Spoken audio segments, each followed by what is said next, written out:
পেঁয়াজটা দেওয়ার পরও আমি মিনিট 5 ভেজে নিয়েছি। দেখুন ঠিক পেঁয়াজটা এই পর্যায়ে ভাজা হবে, এর থেকে বেশি ভাজা হবে না।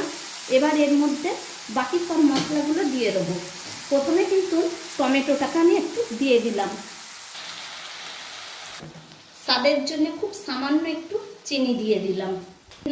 স্বাদ অনুযায়ী নুনটা আগে দেয়া হয়েছিল, তাই নুনটাকে বুঝে দিলাম। দিয়ে দিলাম 1 চা চামচ হলুদ, দিয়ে দিলাম আদা রসুনের পেস্ট, এটা 1.5 টেবিল চামচের মতন হবে।